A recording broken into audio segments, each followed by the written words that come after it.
Intensity, इन सभी चीजों को हम आसानी से देख पाएंगे। तो अगर मैं इलेक्ट्रिक फील्ड इंटेंसिटी निकालता due to a point charge, तो इसकी वैल्यू आप ऐसे निकालते, इससे से we have a charge Q और इससे स्मॉल r डिस्टेंस पे हमने एक test charge Q naught free कर रखा है। तो हमें पता है कि जैसे ही किसी चार्ज के पास एक टेस्ट चार्ज Q नॉट को फ्री करेंगे, ये Q नॉट ज्वाइनिंग लाइन पे, फिलहाल ये पॉजिटिव है, तो Q नॉट को रिपेल करेगा, तो ये इस डायरेक्शन में फोर्स गेन करेगा। अगर फ्री है तो चला जाएगा। नाउ जो कूलम्बियन फोर्स ये एक्सपीरियंस कर रहा है test charge, that can be written as 1/4 pi epsilon naught Q naught upon R square.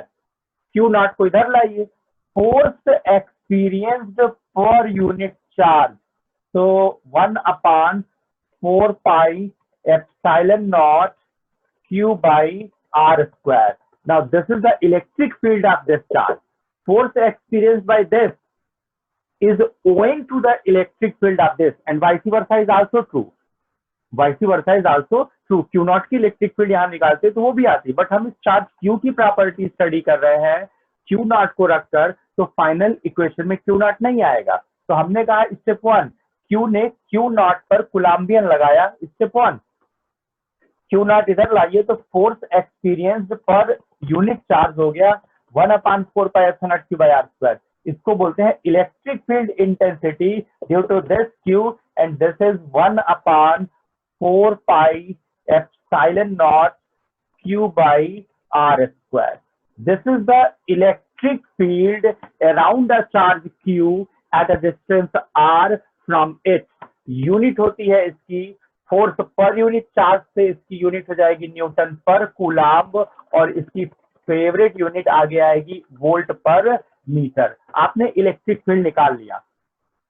अगर आपको पोटेंशियल निकालना होता तो आप ऐसे कहते, अच्छा इलेक्ट्रिक फील्ड एक वेक्टर क्वांटिटी है, और इलेक्ट्रिक फील्ड अगर आप लिखें ऐसे तो E इज इक्वल टू हो जाएगा फोर्स पर यूनिट चार्ज। ये वेक्टर फॉर्मेट में है। अगर मैं कहता कि we have a plus Q, तो इसके पास एक टेस्ट चार्ज को फ्री कर दीजिए, तो वो टेस्ट चार्ज रिपेल होगा। Now this is direction of electric field due to positive charge away to the charge. And अगर मैं कहता कि there is a minus Q, तो टेस्ट चार्ज फ्री करते, तो आप देखते कि वो टेस्ट चार्ज कोलैप्स हो जाता आफ्टर फीलिंग द अट्रैक्शन। तो ये डायरेक्शन हो जाता electric field due to negative charge.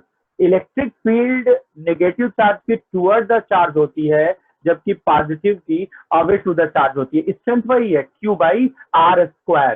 Sign assign नहीं करते हैं चार्ज का, क्योंकि साइन का इस्तेमाल सिर्फ हम अट्रैक्शन और रिपल्सन को एक्सप्लेन करने के लिए करते हैं। अब अगर हम पोटेंशियल कैलकुलेट करना चाहते हैं तो ऐसे समझिए कि अगर हम Q से x डिस्टेंस पे Q नॉट को रखते तो क्या हुआ होता। तो भाई ठीक है, Q के अराउंड इलेक्ट्रिक फील्ड है। अगर हमने Q नॉट को in the electric field of Q at x पे रखा, तो कूलम्बियन फोर्स हम लिख सकते हैं 1/4 pi epsilon naught Q not by x square. Electric field में हमने कहा कि r डिस्टेंस पे मेंटेन किए हैं, तो इलेक्ट्रिक फील्ड इंटेंसिटी निकली।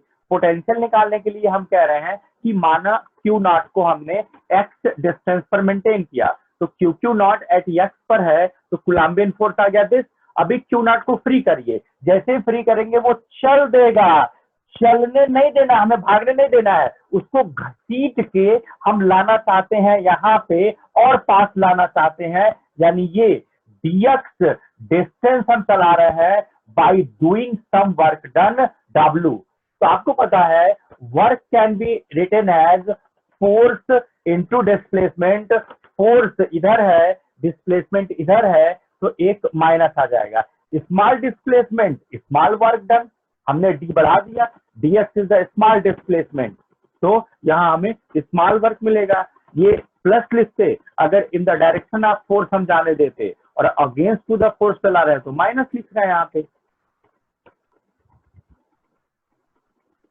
ना इस कूलम्बियन एफ की वैल्यू एट एक्स पर आप निकाल चुके हैं, तो यहाँ से आपको डी डब्ल्यू की वैल्यू मिल गई है is equal to 1/4 pi epsilon naught Q Q naught upon X square. ये एफ की वैल्यू हो गई, ये इंटू डी एक्स हो गया, ये माइनस हो गया।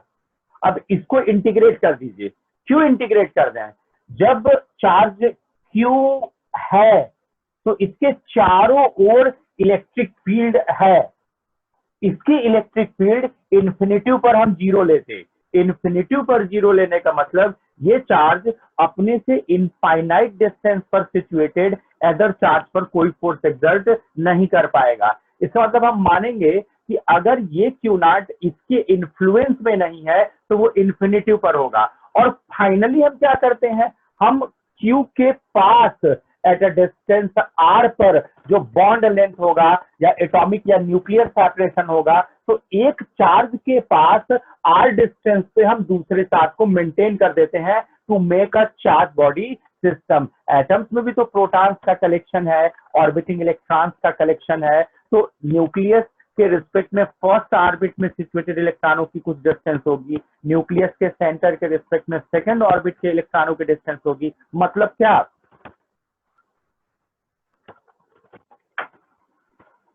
मतलब ये कि जब चार्जेस ग्रुप टुगेदर होते हैं तो इनके बीच में एक डेफिनिट सेपरेशन होता है, कोलैप्स नहीं हो जाते। तो अगर हम Q Q not charge body का एक सिस्टम बनाना चाहते हैं एट अ डिस्टेंस आर, तो लिमिट क्या होगी?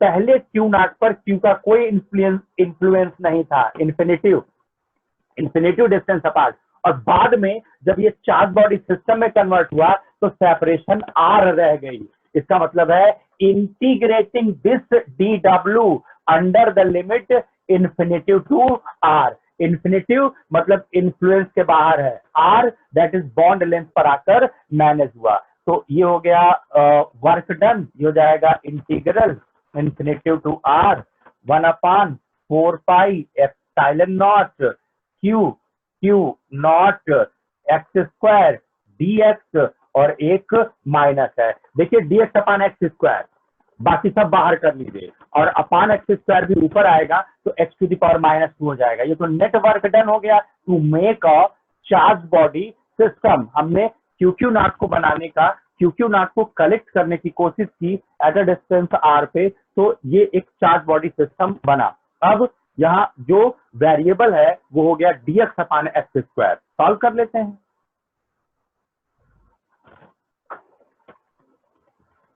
1/4 pi epsilon naught Q Q naught infinitive to R, ऊपर ले गए तो x to the power -2 dx, और ये माइनस हमने यहां लिख लिया। ना अगर आप इसको सॉल्व करें तो होता है x n+1 upon n+1, that is -1 upon x हो जाएगा। ये -1 upon x, -1 upon x, -1/4 pi epsilon naught Q Q naught, ये हो गया -1 upon x infinitive to r. Minus into minus plus हो गया, एंड ये आर रखेंगे तो 1 अपान आर, इन्फिनिटिव रखेंगे तो 1 अपान इन्फिनिटिव 0, यानी ये हो जाएगा 1/4 pi epsilon naught Q Q not upon X square. Means जब क्यू क्यू, सॉरी स्क्वायर नहीं था, एक्स था सिर्फ, और एक्स भी क्या हो जाएगा जब रख देंगे लिमिट तो आर हो जाएगा। मतलब जब चार्ज क्यू और Q naught at R separation पर मेंटेन होते हैं तो इतना वर्क डन होता है। ये वर्क डन पोटेंशियल एनर्जी के फॉर्मेट में होगा, यानी चार्ज कंपोज हो रहे हैं टू मेक अ बॉडी। इस प्रोसेस में वर्क डन की वैल्यू आपने निकाली। इस वर्क डन में क्यू नॉट को इधर ट्रांसफर कर दीजिए।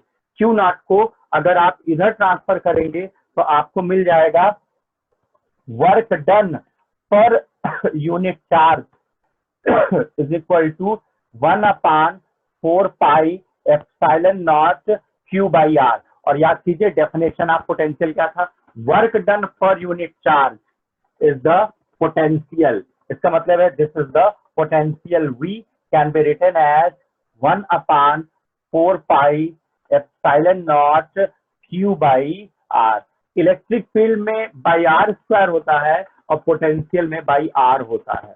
तो इस तरीके से आप देख सकते हैं कि हमने आपको electric field potential due to a point charge का डेरिवेशन कराया। ये 3 मार्क्स में आता है, 3 मार्क्स में आपसे पूछता है। खास बात, अगर प्लस क्यू का हम एट अ डिस्टेंस आर पर यहाँ इस पॉइंट पर पोटेंशियल लिखा है तो potential is named as V plus and having the value 1/4πε0 plus q/r। Potential scalar होता है, चार्जेस का साइन पुट करते हैं, जबकि यहाँ टेस्ट चार्ज फ्री करते तो वो रिपेल होता ऐसे।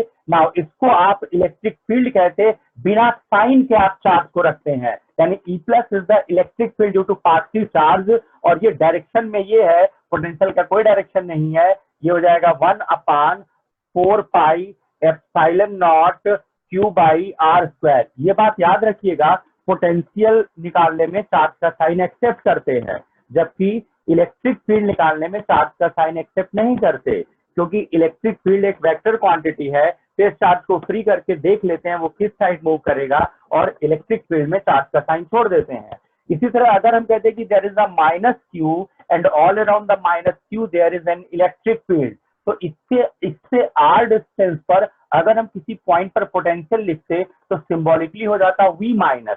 V minus means potential due to negative charge, और ये हो जाता 1/4πε0 माइनस q/r। मीन्स पोटेंशियल में चार्ज का साइन एक्सेप्ट करते हैं, मीन्स पॉजिटिव चार्ज का पोटेंशियल पॉजिटिव लिखा जाता है, नेगेटिव चार्ज का पोटेंशियल नेगेटिव लिखा जाता है, जबकि इलेक्ट्रिक फील्ड में प्लस माइनस नहीं होता, खाली इलेक्ट्रिक फील्ड का एक एरो होता है, उस एरो की डायरेक्शन इन्ने उन्ने होती रहेगी। ठीक है, means electric field due to minus Q की मैग्नीट्यूड भी वही होगी जो electric field due to positive charge की थी। Electric field due to negative charge ये हो जाएगा 1/4πε0 q/r²। ये हमने अभी डेराइव किया। अब हम एक रिलेशन देखते हैं 2 मार्क्स के लिए 2021 में आपको मिलेगा।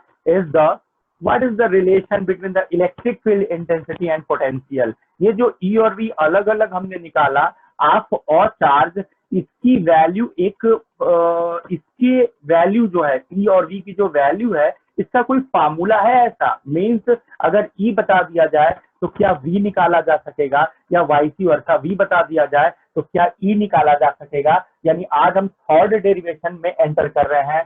थर्ड डेरिवेशन है relation between electric field intensity and potential, और ये आपको 2021 बोर्ड में 2 मार्क्स के लिए मिलना है। तो ध्यान से देखिए, पहला डेरिवेशन हम लोगों ने देखा electric field intensity due to a point charge, दूसरा डेरिवेशन देखा potential determination due to a point charge, और तीसरा डेरिवेशन देख रहे हैं relation between the electric field intensity and potential. Relation between electric field intensity and potential. इन पे 1 marks 2 marks की प्रॉब्लम आती है और ये डेरिवेशन खुद आते हैं। आप ऐसे समझिए कि हमने कहीं किसी टेस्ट चार्ज को फ्री किया होगा तो वो ऐसे चलकर गया होगा, मतलब यहाँ जो भी चार्ज बॉडी है उसकी इलेक्ट्रिक फील्ड इस एरो से एक्सप्रेस हो गई। अब आपको पता है इलेक्ट्रिक फील्ड इंटेंसिटी को E से डिनोट करते हैं, पोटेंशियल को V से डिनोट करते हैं। अगर इस पर हम एक टेस्ट चार्ज फ्रीली रख देते तो स्टेप 1 तुरंत ये कूलम्बियन फोर्स गेन कर लेता, और आपको पता है this force can be written as charge multiplied by electric field, यानी Q0 coming in electric field E experiencing a force QE। अब अगर हम इसको फ्री करता है तो ये भाग जाएगा इन the direction of electric field. घसीट से इसको लेके आइए, भागने नहीं देना है, क्योंकि इसको खींच के हमें न्यूक्लियस में ले जाना है ताकि हम आसानी से इनके जो न्यूक्लियर स्ट्रक्चर है उसको चेंज कर सके। हाँ बच्चा, अच्छा ठीक है बैठ। तो यहाँ हमारे पास F is equal to Q naught ही हो गया। अभी हम कह रहे हैं कि भागने वाला था, खींच लिए इसको हम डी आर डिस्टेंस चलाए by doing the work done D W. तो आपको पता है work done can be written as force into displacement. Force और डिस्प्लेसमेंट अगेंस्ट है तो एक साइन असाइन कर लिए, इन द डायरेक्शन रहता तो प्लस रहने देते। नाउ डी डब्ल्यू फोर्स आप जान चुके हैं, रख दीजिए, ये हो जाएगा क्यू नॉट ई, ये हो जाएगा डी आर, ये हो जाएगा माइनस क्यू नॉट इधर कर दीजिए, ये हो जाएगा D W by Q naught is equal to minus E D R. By definition देखिए तो अगर हम इसको सप्रेस कर लें तो work done per unit charge is the potential, और ये डी लग गया यानी पोटेंशियल डिफरेंस। तो पोटेंशियल और पोटेंशियल डिफरेंस में क्या डिफरेंस है? अगर किसी चार्ज Q के इलेक्ट्रिक फील्ड में 2 पॉइंट्स का पोटेंशियल पता हो, मतलब ये डिस्टेंस R1 है दिस और ये डिस्टेंस R2 है, तो इस Q का इस पॉइंट का पोटेंशियल V1, इस पॉइंट का potential V2। 2 points electric field में अगर 2 पॉइंट्स के बीच चलेंगे तो this will be the potential difference. 1 से 2 जाएंगे तो V2 माइनस V1, अगर हम 2 से 1 पर आएंगे तो V1 माइनस V2। यानी पोटेंशियल डिफरेंस तब निकालते हैं जब हम इलेक्ट्रिक फील्ड में ही 2 पॉइंट पर चलते हैं। और पोटेंशियल कब निकालते हैं? पोटेंशियल तब निकालते हैं जब हम पहले इन्फ्लुएंस से बाहर है यानी इन्फिनिटी पर हैं और अब इसके इलेक्ट्रिक फील्ड में एंटर करने वाले हैं। यानी इलेक्ट्रिक फील्ड में एंटर करते हैं तो पोटेंशियल, और इलेक्ट्रिक फील्ड में ही 2 पॉइंट्स के बीच मोमेंट लेते हैं तो पोटेंशियल डिफरेंस। तो ये हो जाएगा पोटेंशियल डिफरेंस, क्योंकि इलेक्ट्रिक फील्ड में एक पॉइंट पर थे और किसी दूसरे पॉइंट पर हम शिफ्ट हो रहे हैं। तो यहां से यहां तक का अगर पोटेंशियल डिफरेंस देखें तो दिस इज नाउ डीवी, ये हो जाएगा minus E D R, D R इधर कर दीजिए, माइनस भी इधर कर दीजिए, minus DV by D R is equal to E. Potential variation with distance variation is called potential gradient.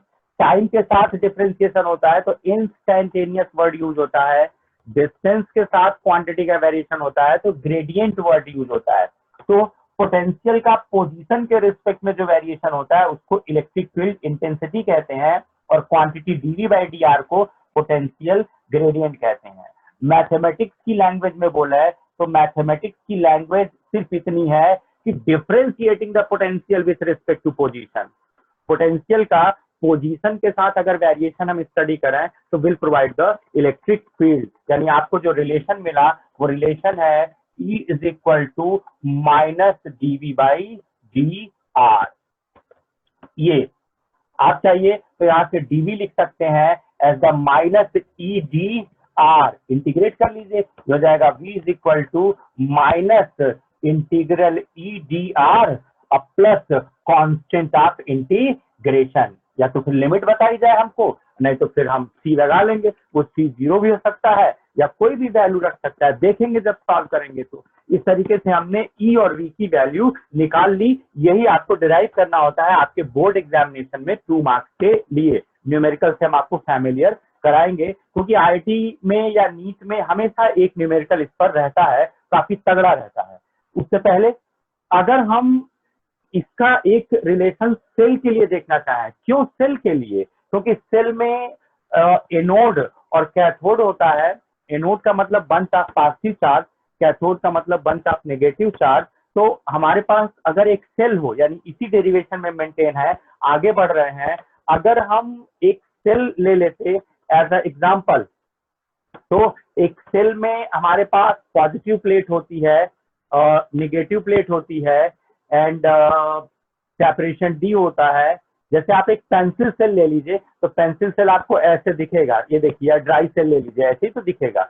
ऐसे होता है पेंसिल सेल, ऐसे होता है, मतलब ये पॉजिटिव हो गया, ये नेगेटिव हो गया, मीटर स्केल से नाप लीजिए, ये आएगा 10 सेंटीमीटर, 15 सेंटीमीटर, जो भी आ जाए, 5 सेंटीमीटर, ये डी हो जाएगा। तो एनोड और कैथोड के बीच गैप को डी कहते हैं, और सेल के ऊपर लिखा रहता है व्हाट इज इट्स पोटेंशियल। जैसे ये वाला सेल लेके आएंगे तो इसके ऊपर लिखा रहेगा 1.5 वोल्ट ऐसे लिखा रहेगा। अभी हमने टेस्ट चार्ज को अगर फ्री किया इन बिटवीन द प्लेट तो वो टेस्ट चार्ज प्लस से रिपेल होगा और माइनस में जाके कोलैप्स हो जाएगा, यानी this is the direction of electric field. यानी सेल में प्लेट के बीच का एक सेपरेशन होता है डी, सेल का एक वोल्टेज होता है वी, और सेल में एक इलेक्ट्रिक फील्ड होती है E. Now how the E V and D R related, यहां से देखिए E equal to minus DV by D R. ये माइनस तो इसलिए आया ना कि हम अपोजिट टू इलेक्ट्रिक फील्ड चले, अगर इन the direction of electric field चलते तो ये माइनस प्लस हो जाता। ये पोटेंशियल वेरिएशन की जगह potential variation between the plus to minus V है और ये डी आर की जगह डी है। यानी यहां से डायमेंशनली अगर देखें तो इलेक्ट्रिक फील्ड ये माइनस प्लस हो जा रहा है क्योंकि सेल में developed electric field plus to minus है, और ये हो जाएगा V, ये हो जाएगा D।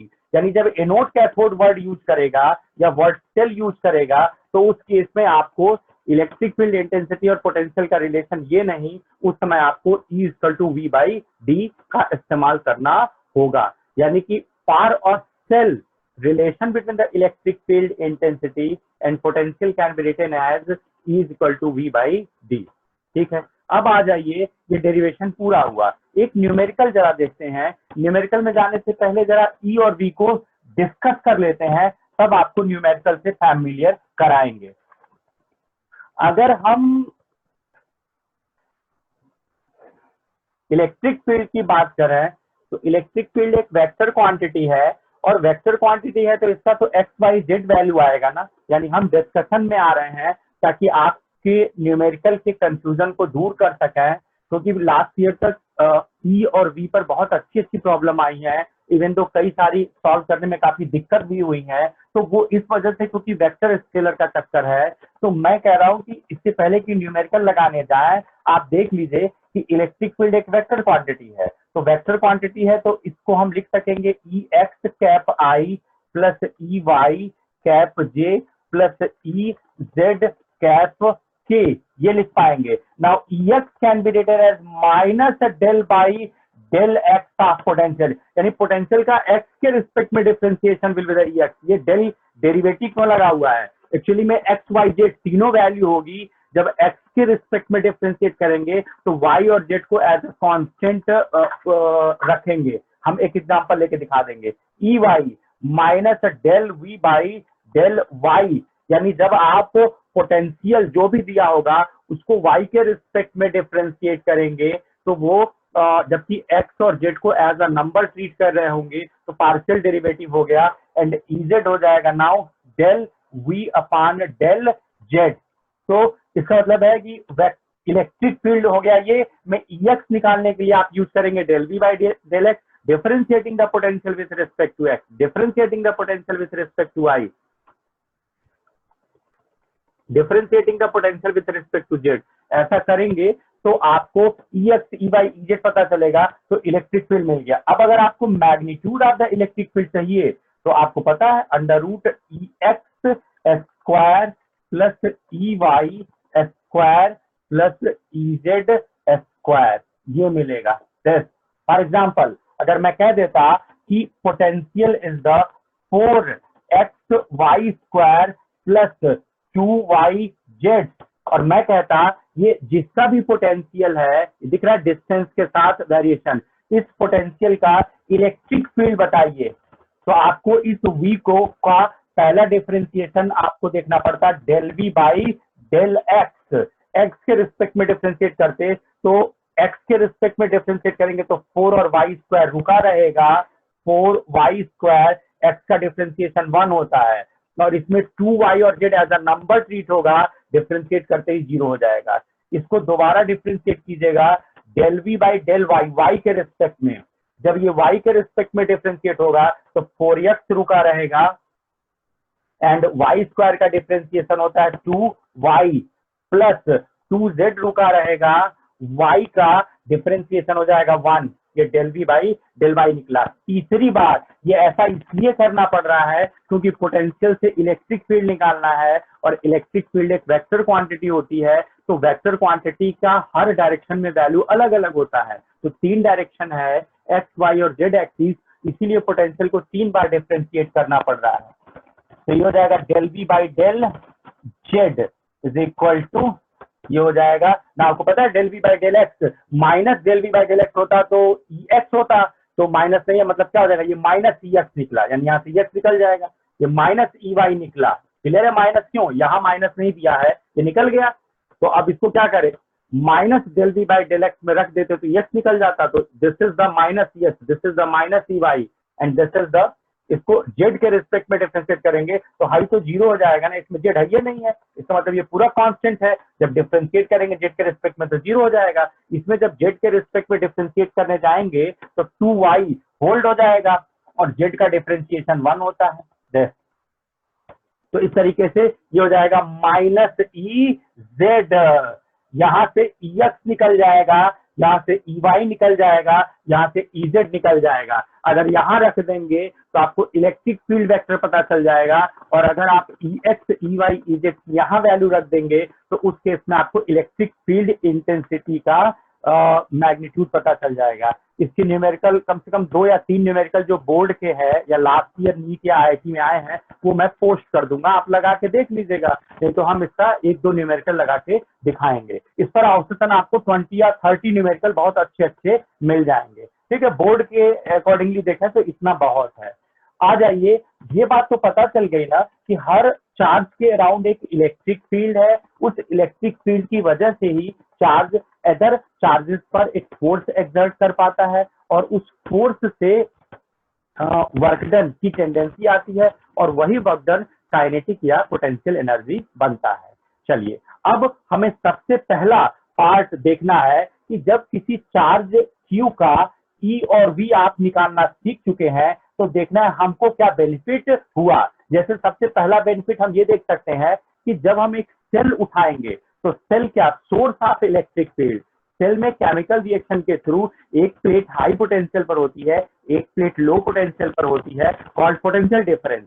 और जब इसको किसी डिवाइस से जोड़ दिया जाता है तो पोटेंशियल डिफरेंस की वजह से इलेक्ट्रिक फील्ड एस्टैब्लिश हो जाती है। वो इलेक्ट्रिक फील्ड फ्री इलेक्ट्रॉन को ड्रिफ्ट करा देती है, और फ्री इलेक्ट्रॉन के ड्रिफ्ट होते ही आपको करंट मिल जाती है। यानी कि जो इलेक्ट्रिक करंट है वो by virtue of drifting electron है, और इलेक्ट्रॉन ड्रिफ्ट इलेक्ट्रिक फील्ड की वजह से हो रहे हैं, क्योंकि इलेक्ट्रिक फील्ड उन पर फोर्स लगा रही है। अगर इलेक्ट्रॉन पर इलेक्ट्रिक फील्ड ना अप्लाई की जाए तो वो ब्राउनियन मोशन या सर्कुलर मोशन में इन्वॉल्व होंगे टू ऑर्बिट द न्यूक्लियस। इस प्रोसेस में आपको कुछ नहीं मिलेगा, वो स्टेबिलिटी सीकिंग स्ट्रगल में अपनी एनर्जी खर्च कर देंगे। हम उनको ढकेल के जब किसी डिवाइस से पास कराते हैं तो इस प्रोसेस में उनकी काइनेटिक एनर्जी का कन्वर्जन आपको corresponding other form of energy में मिलता है। जैसे रनिंग इलेक्ट्रॉन को CFL से पास करा दिए तो लाइट मिल गई, पंखे से पास करा दिए तो टार्क जनरेट हुआ और फैन में रोटेशन हो गया, रोटेशन से एयर का मूवमेंट स्टार्ट हो गया। हीटर से पास करा दिए रनिंग इलेक्ट्रॉन को तो उनकी काइनेटिक एनर्जी का इस्तेमाल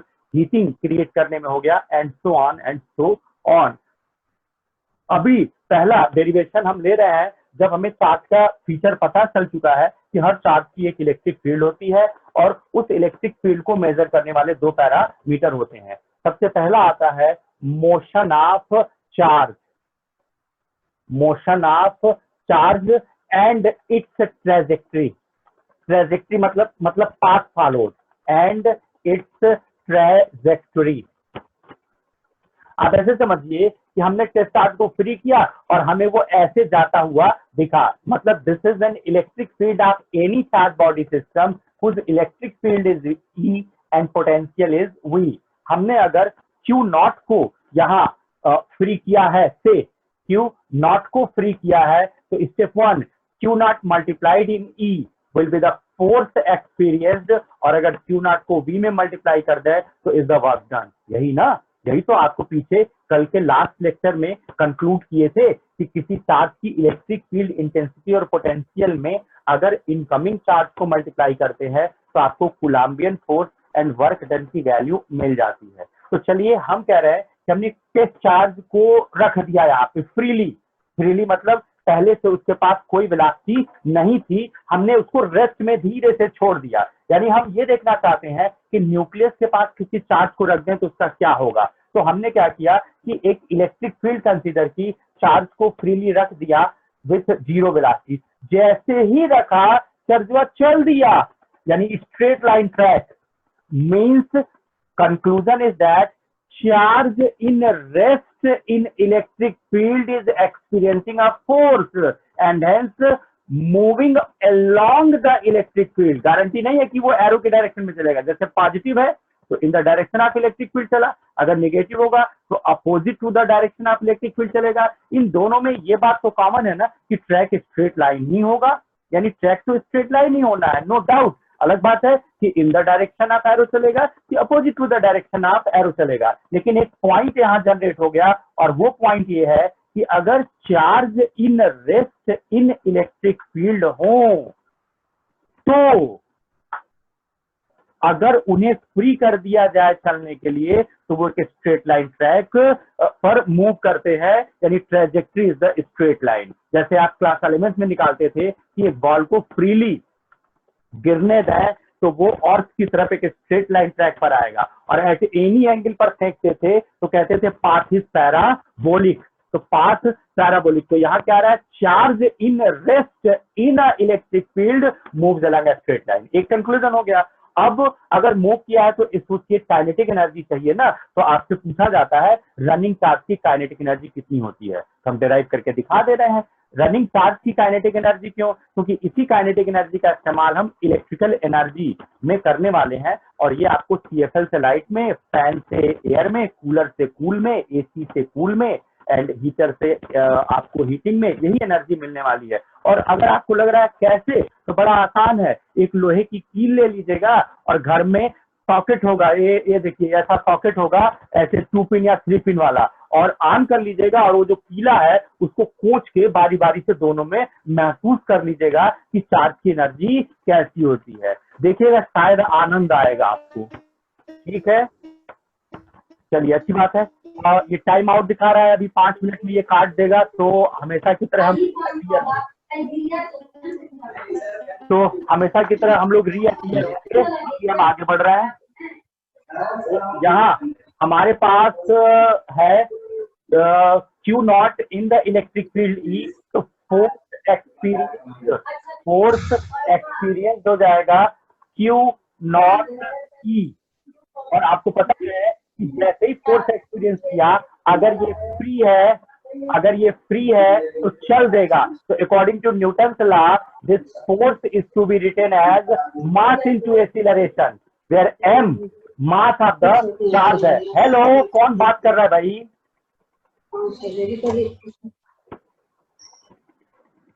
साउंड आ रहा है इधर मेरी तरफ?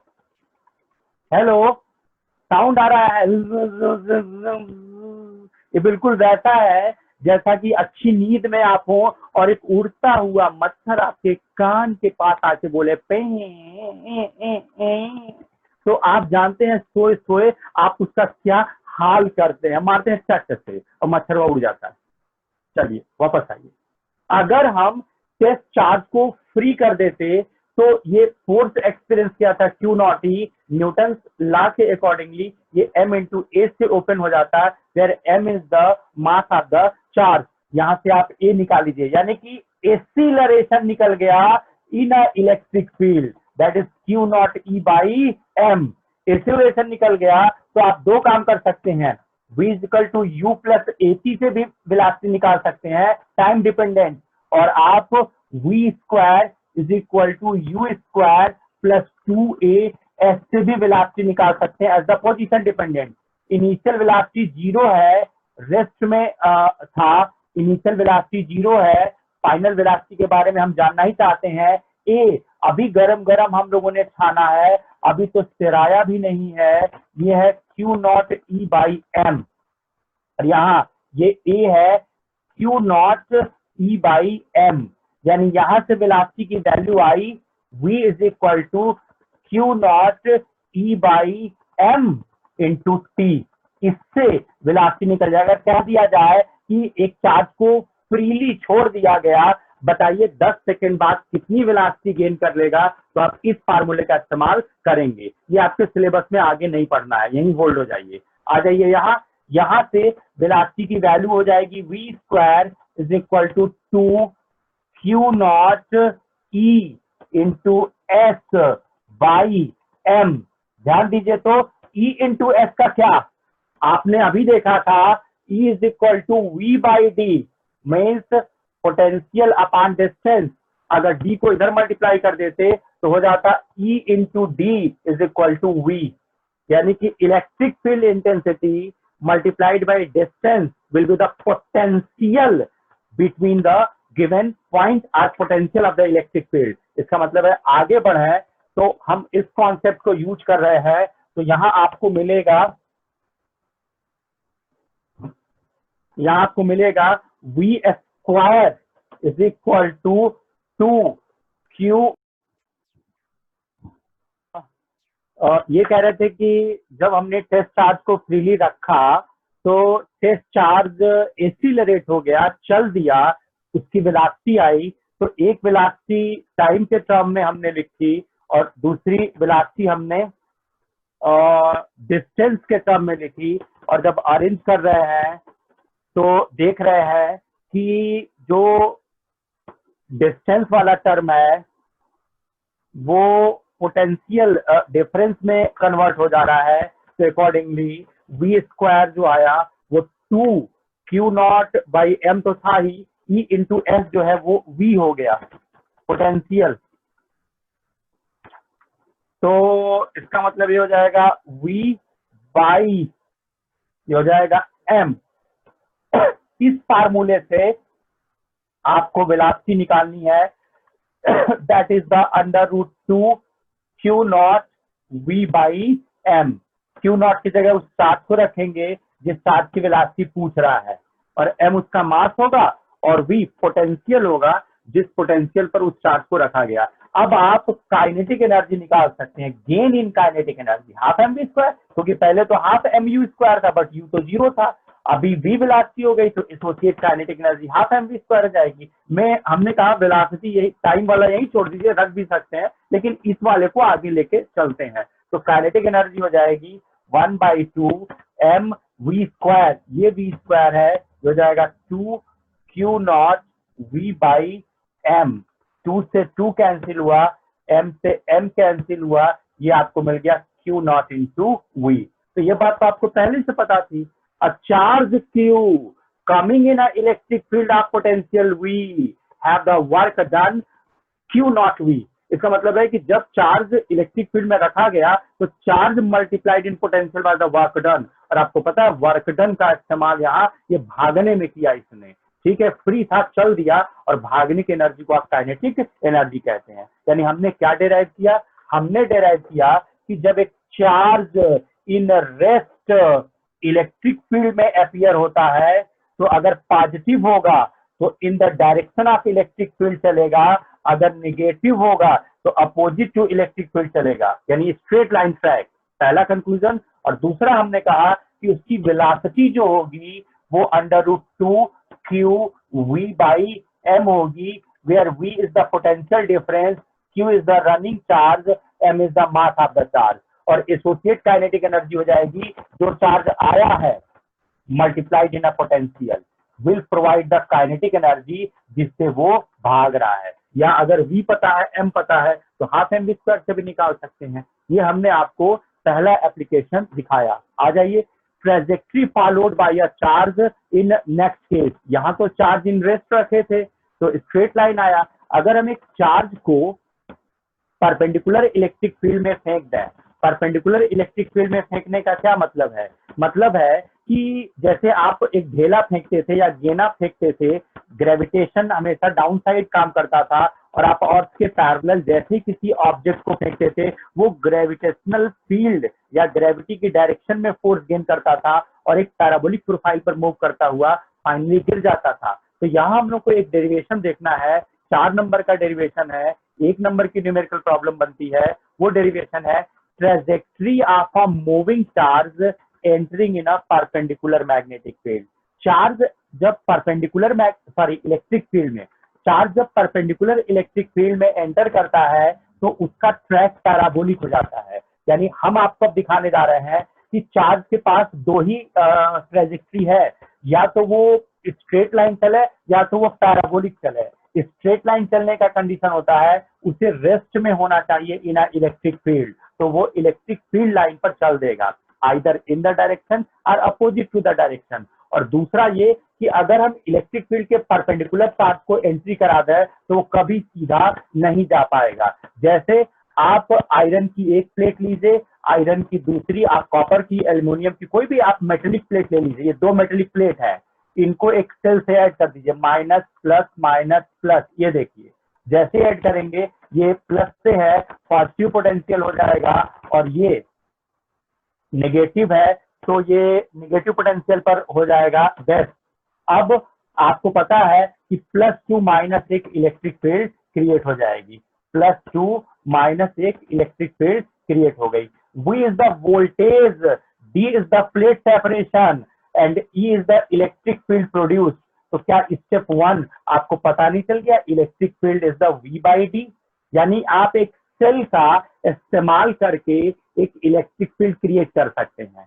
अब अगर आपने एक चार्ज को फेंक दिया परपेंडिकुलरली, आपने चार्ज Q को जिसका मास m था v वेलोसिटी से फेंक दिया, तो आपको क्या लग रहा है सीधा चला जाएगा क्या? आंसर है नो। जैसे ही एंट्री मारेगा अगर पॉजिटिव है तो in the direction of electric field force gain करेगा, यानी ऊपर की तरफ फोर्स लगेगा तो धीरे धीरे शिफ्ट होता जाएगा और इस तरीके से फाइनली इलेक्ट्रिक फील्ड यहाँ तक अगर है तो उसको ड्रिफ्ट करता रहेगा। उसके बाद जब इलेक्ट्रिक फील्ड खत्म हो जाएगा तो टेंजेंशियल ट्रैक खींचेंगे, सीधा निकल जाएगा। हमें नहीं कह रहे कि निकल ही जाएगा, हो सकता है इतना स्ट्रॉन्ग इलेक्ट्रिक फील्ड हो कि टकरा चुका हो। हमें इससे नहीं मतलब टकरा गया है कि निकल गया है, वो भी ढूंढ लेंगे टकराने की कंडीशन क्या है और स्केप आउट होने की कंडीशन क्या है। हम सिर्फ ये कह रहे हैं कि जैसे ही चार्ज परपेंडिकुलर इलेक्ट्रिक फील्ड में एंटर करता है इन the direction of electric field, एक फोर्स गेन करता है। अगर पॉजिटिव हुआ तो इलेक्ट्रिक फील्ड अप है, अप साइड फोर्स गेन करेगा, अप साइड मुड़ जाएगा। अगर नेगेटिव होगा तो इलेक्ट्रिक फील्ड के अगेंस्ट यानी डाउन साइड मूव करेगा। यानी बात सीधी सी है, चार्ज जब परपेंडिकुलर इलेक्ट्रिक फील्ड में एंटर करता है तो इलेक्ट्रिक फील्ड लाइंस जो है वो उसके ऊपर एक फोर्स एक्सर्ट कर देती हैं, उस फोर्स के एक्सर्ट होते ही वो बेंड हो जाता है। अब हमको प्रूव करना है कि ये जो ट्रैक है दिस इज अ पैराबोला। अगर मैं हिंट दूं तो वो ये कि जहां से इलेक्ट्रिक फील्ड है उसको ओरिजिन मान के आप एक y एक्सिस ट्रेस कर देते, आप एक x एक्सिस ट्रेस कर देते, तो अब आपके पास x और y एक्सिस आ गया। मान लेते किसी इंस्टेंट पर चार्ज यहाँ पहुंचा है P पर, तो यहाँ से परपेंडिकुलर लेते तो this is called x distance covered and this is called y amount से शिफ्ट हुआ and now inter relation between y and x is called trajectory. Trajectory का मतलब होता है टाइम नहीं आना चाहिए, x और y कोऑर्डिनेट में रिलेशन चाहिए। तो ढूंढेंगे तो y is the function of t आएगा, x is the function of t आएगा, t को इलिमिनेट करेंगे और इलिमिनेट अगर कर दिए तो इलिमिनेट करते ही आपको x और y का इंटर रिलेशन आ जाएगा। ये हम कल देखेंगे कि ये जो ट्रैक है ये ट्रैक एक पैराबोलिक प्रोफाइल है, क्योंकि इस पर हमें थोड़ी मेहनत करनी होगी। तो यहाँ से हम देखेंगे कल। लेते हैं break. Have a great day and great night. Meeting Thank you, sir. Okay.